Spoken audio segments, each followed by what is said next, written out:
What's up, y'all? It's your girl, Sakina, and I'm back for another review. This is my review for Ready to Love. This is Season 5, Episode 4. So let's go ahead and get straight into it. I don't think I have any announcements or anything of that sort. This trying to work against me, and I think it's because, at my weekend job, I have to wear a mask, and I've never worn a mask for that long. So, yeah, it's really starting to affect your girl's skin, but we're working on that because I refuse. Nonetheless, let's go ahead and get into this review. So it opens up with the men down at the Gentleman's Lounge. As we know, it is their week to send a woman home. So this gives Corey the opportunity to beg for dates. He has the control, so he just gonna be going on dates galore, I'm sure, behind the scenes. So Tommy wants them to get out of their comfort zone. I was kind of questioning why they labeled this episode comfort zone. It was something about comfort zone and that to be the main focus, but I feel like a lot of people didn't really get out of their comfort zones, but there were a bit of interactions that were kind of uncomfortable. So I get it, whatever. Frank said that he excels at getting out of his comfort zone. So speaking of him, we're gonna go right into the date that he had with Aisha. Now, he said that he had been feeling her initially when we first seen them down at the mansion, and she said that she gets butterflies from him. Different strokes for different folks.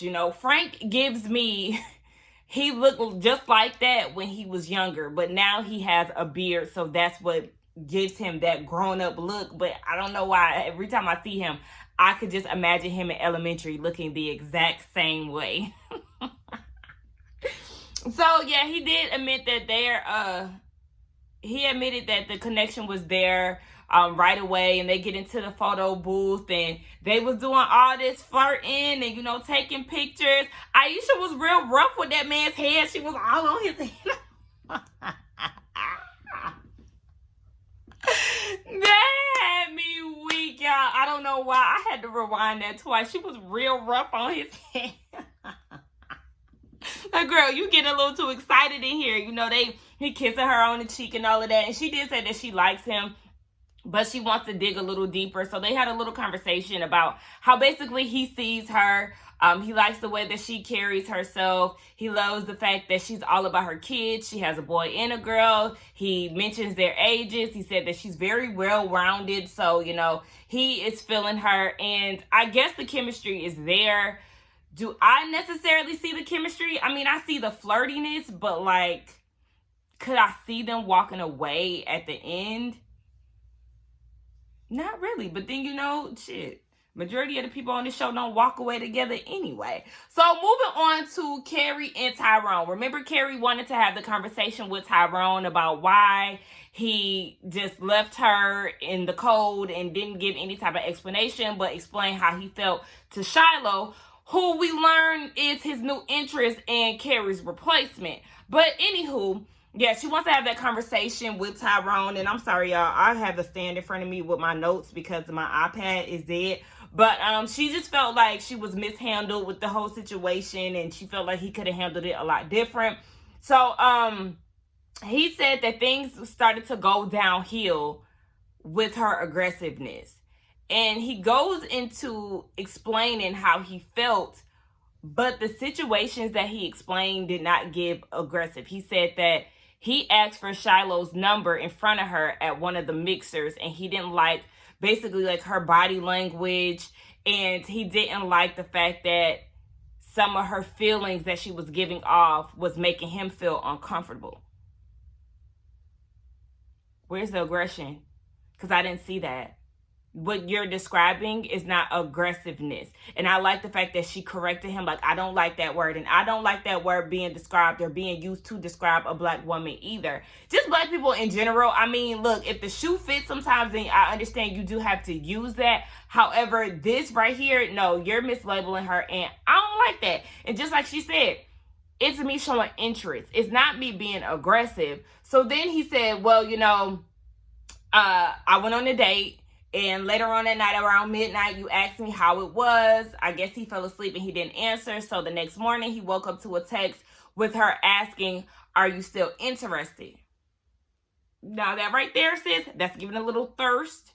Listen, sis, you got to wait. just because he didn't. I don't know if she was saying that because he didn't text back, or if she's just feeling like, he might have made a connection on this date that he went on. I don't know which date he went on in particular, that same night that she sent the message, but it was like, girl, okay, just simmer down a little bit, play it cool, feel it out. But like, yeah, I don't know, that whole "are you still interested?" that kind of was like, all right, girl, just calm down a little bit. And Tyrone was like, there's not a good time for me to say that I'm interested in other people. And she was like, well, you could have texted that same morning that she sent the "are you still interested?" But my thing is, Carrie, what do you want from him? He gave you a phone call and he called you and told you that, yeah, you all cannot move forward. So at this point, it's seeming like you're digging for more and there's nothing else for him to give you.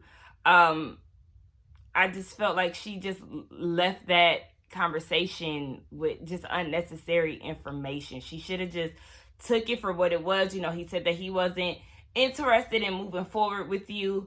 And in my opinion, it's a little too early in the process for you to be seeking out answers like this, because y'all are still in the getting to know phase. So it's just like, yeah, I mean, there was really nothing more for you to get out of that. Like, how y'all feel about that? Y'all let me know how y'all feel about Carrie and the whole Tyrone conversation. I did give him the side eye for using the word aggressive, because that was not what she was giving. But I also am giving her a side eye, like, what more did you want from him? He said that he wasn't interested, and you should have just took that on the chin and just, moved forward with somebody else. Moving on to Corey, Cornelius, Courtney, and Camille. They go on a double date orchestrated by Corey. And he seems to think that he's doing Cornelius a favor by having him link up with Camille. But honey, he's feeling both of these women. These are his top 2 picks. So you're really not doing any type of favors, because, yeah, he's into the both of them. Now, Courtney comes in and Camille is policing the hugs that she's giving to Cornelius. Y'all know how she feel about her black kin child. So anyway, they get to skating, and Camilla's asking Cornelius how he feels about seeing Courtney skate with Corey. And he was like, girl, don't be asking him questions like that. Just enjoy the date. Don't worry about what they got going on over there. Speaking about over there, Corey is his usual touchy-feely self, all up on her thighs or her waist, and, he doing all of this and doing the most. We learned that he's a corny Kappa, so he's just doing a lot to be seen. No offense to the Kappas out there. I'm just saying that Corey is corny and he's a Kappa. So that's why I put that together. I don't got time for the Divine Nine to be trying to come after me. Don't Amanda Seals me, okay? Nonetheless, Courtney, you could tell in her confessional, she was just like, yeah, he was doing the most, and she was not really feeling that. That's what the body language and the tone of her voice was giving me. But Cornelius did say that he was torn between the 2 women, so it was kind of difficult for him to be on a date with both of the ladies, but him and Camille have the opportunity to talk. And she was like, no, he said, I love our FaceTimes. I don't know why he said that. That shit was so funny to me. Like, okay, apparently they be on FaceTime, topless, and all of this, child. Anywho, Camille is getting down to the question, so she wants to know, has he ever thought, since he is saving himself for marriage or whatever it is that he's saving himself for? Because remember, he said that it could go down. So I don't know if he's just waiting for marriage or he's just waiting for that particular person. But whatever. She was like, with the fact that you're waiting, have you ever thought that once you get there, it may be trash? And he was like, nah, if the attraction is there, the sexual chemistry will be there. And that's where you're loud and wrong, Mr. Cornelius, because you can have the biggest peen. Okay, you can have the perfect peen and not know how to work it. It's all about the stroke game, honey, and the chemistry between the 2 of y'all. Like, you have to literally know what you're doing. It's not just because you have, a nice size peen that the sexual chemistry is going to be there. No, that's not the case, honey. Y'all have to be able to vibe sexually, and you have to know what you're doing. She have to know what she's doing. Like, it got to be there, okay? You talking about some, no, it's going to be there. Not necessarily, honey. The finest nigga can have the weakest game. Anyway, she talks about bank accounts.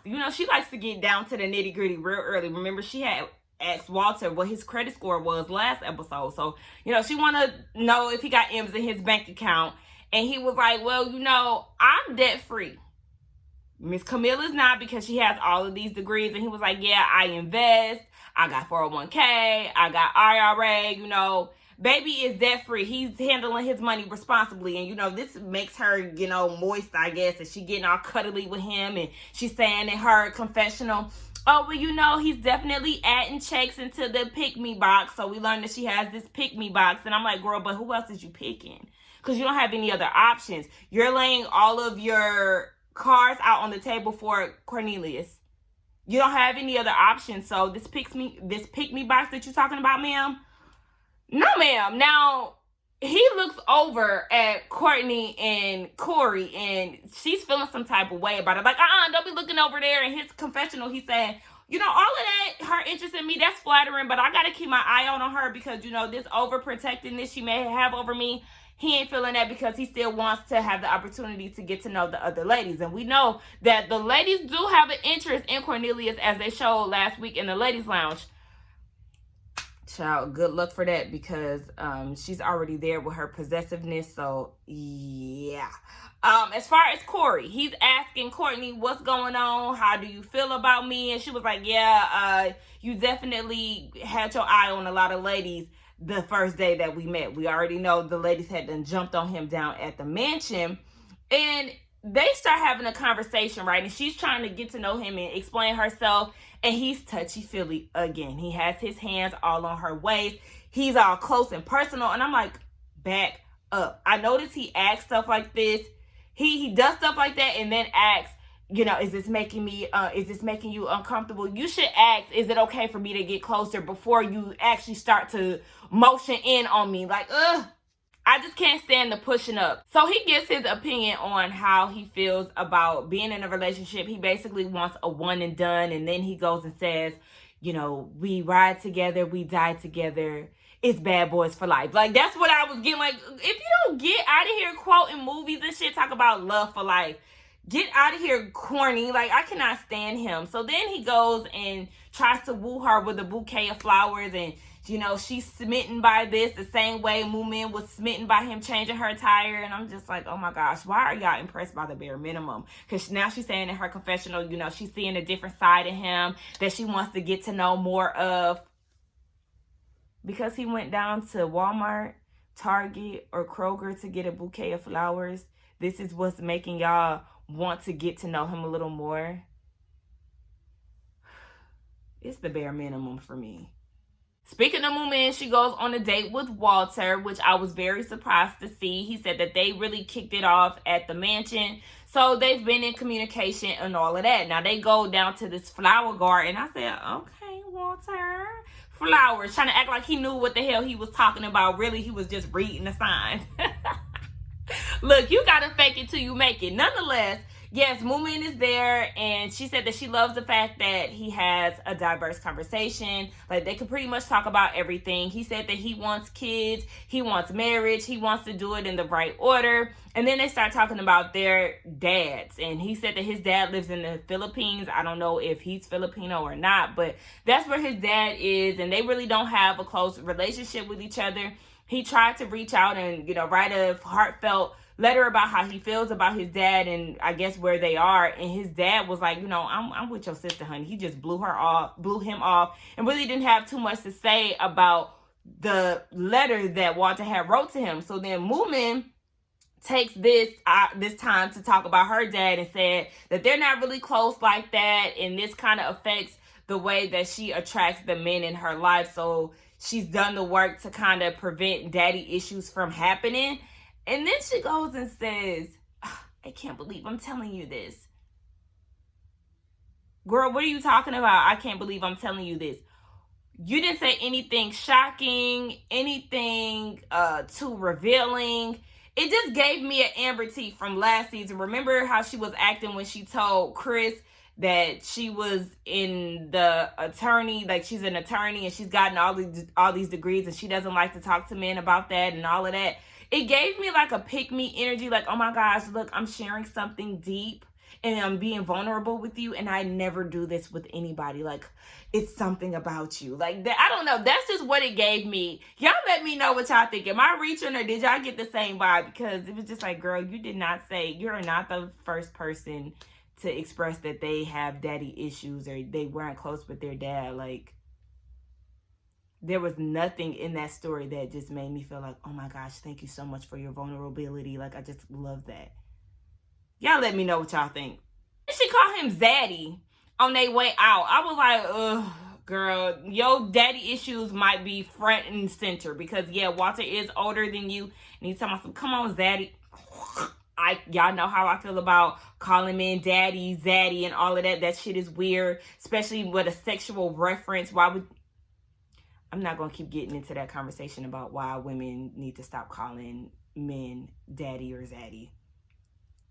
So Carrie, Shiloh, Dante, and Phil, they all go on a double date. Dante is working them out. Y'all know, I think he's a personal trainer if I'm not mistaken, but whatever. He's an active person, so he got them in the gym working on their fitness.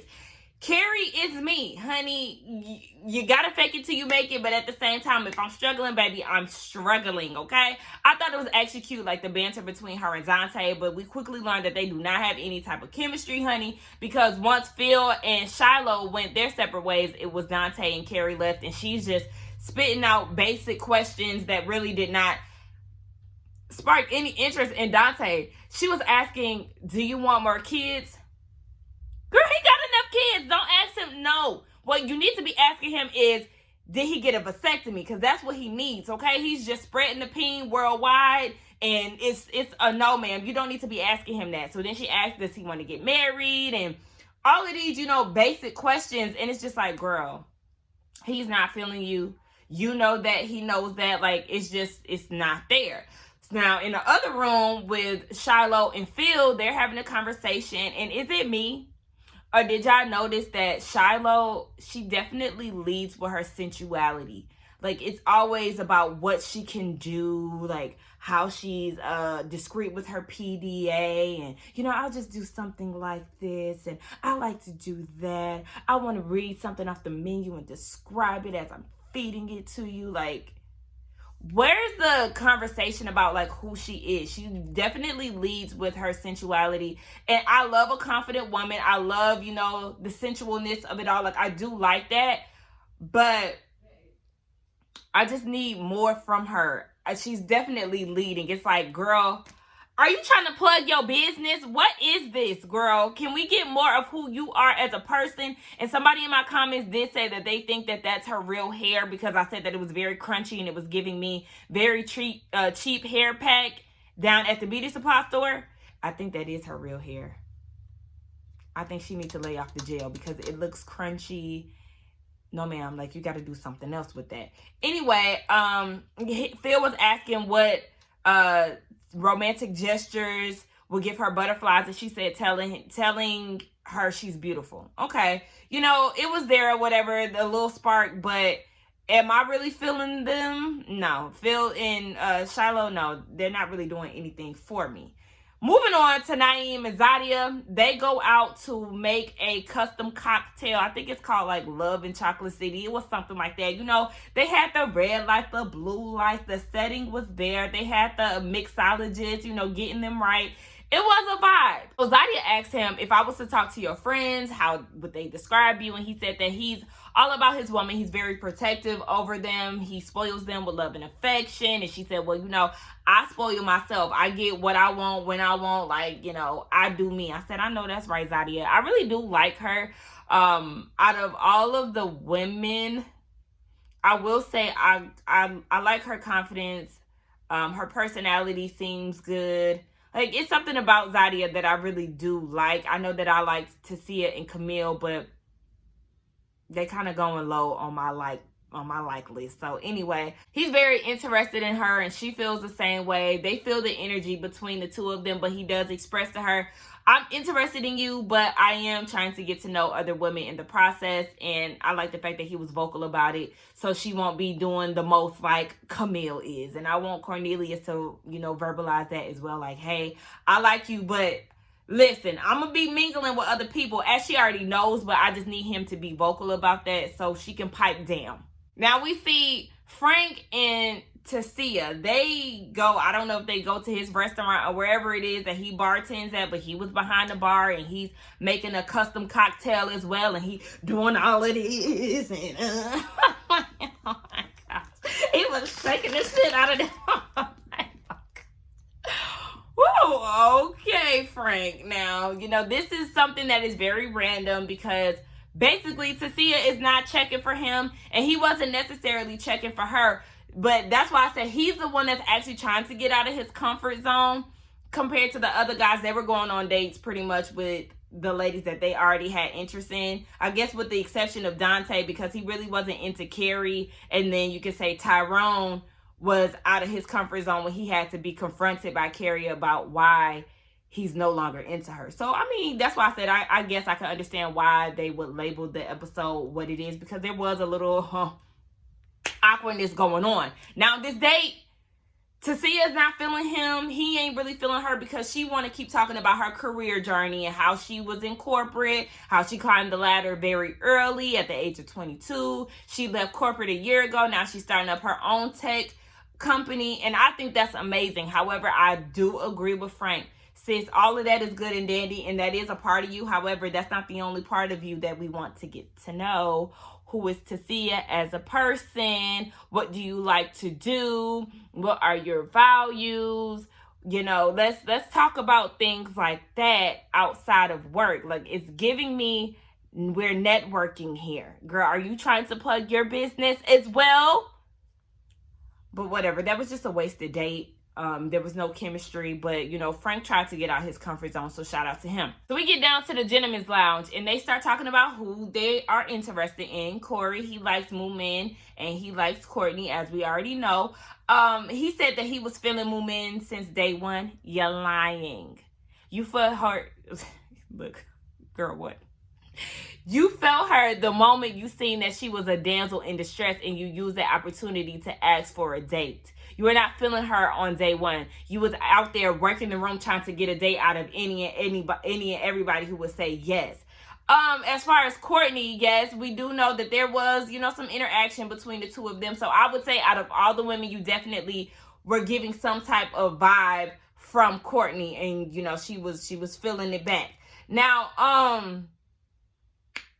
I just feel like this whole arrangement of the flowers. Yeah, I went to the nearest florist and, I wrapped up some flowers and I put a bow on it myself. Just because you arrange some flowers, that does not give you extra points, sir. That's not going to put you in the game. I mean, Courtney was impressed by it, but I'm just like, you're not doing anything impressive. I'm sorry, but I'm not, nigga. Like, you're not doing shit. Tyrone, he's feeling Sabrina and Shiloh. And I told y'all that's the replacement of Courtney. Phil is feeling some type of way when he heard that, Tyrone is feeling Shiloh. Baby, a couple people is falling for Miss Sensual Shiloh. So you're going to have to deal with it, Phil. Cornelius is feeling Camille and Courtney, as we know. Walter is feeling Moomin. I was surprised that he didn't say Sabrina. So, like, what's going on with that? Maybe the connection is there and he just wanted to talk about this week's date. And Naeem, he's feeling Zadia.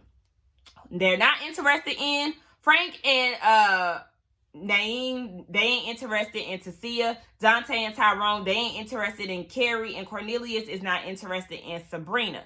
Dante is a little hurt by this because he's feeling a lot of the women that the men are not interested in. So he was like, you really got to put that time in because they could be here today, gone tomorrow. Yeah, you better put your time in, Dante. I don't really see you putting in too much work. Down to the elimination, it's Tacia and Carrie. They in the bottom. Now, Cornelius is talking to Tacia, and he was like, yeah, a lot of the men feel like you're not opening up. You got that wall up, but they're still interested in you, and they feel like you're ready to love. And I realized that, I know a lot of people picked up on this on episode 1. Tacia, sore loser. Girl, you don't know how to take constructive criticism. She's saying that she is not owning that she has a wall up and that she gave the guys plenty of alley-oops to, I guess catch what she was throwing.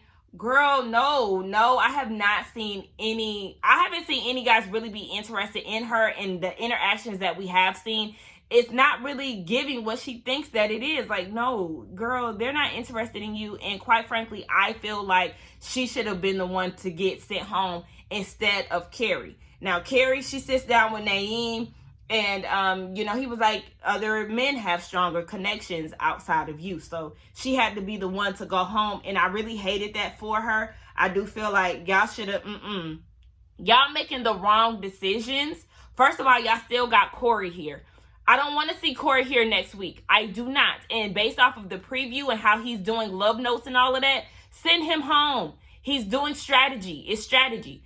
Y'all then sent Carrie home when Tacia is the one that really has no connection to anyone, and she's like, oh, here y'all go on that bullshit again. And Cornelius mentioned that too, like, a lot of guys remember how you reacted to being in the bottom last time, and they feel like they still kind of have that memory locked in.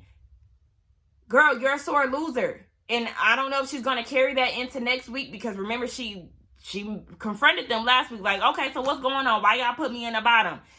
Y'all should have sent her home, bottom line. This episode was kind of boring for me, so I do apologize if I was not giving y'all a lot of energy, because it just really was not giving much of anything. But let's get down in the comments and talk about it. Y'all let me know, what's y'all predictions for next week? What men are going to, no, it's just one man. Oh, what man is going to go home? I'm putting all my bets out on Corey. Please send him home, ladies. I cannot go another week with him being touchy-feely with y'all and inappropriate. Like, why can't I pronounce my words today? I don't want to see him be touchy-feely with y'all and being inappropriate. That's a no for me. Anyway, yes, let's get down in the comments to talk. Don't forget to like, comment, and subscribe to my channel. And I will see y'all in the next one. Bye.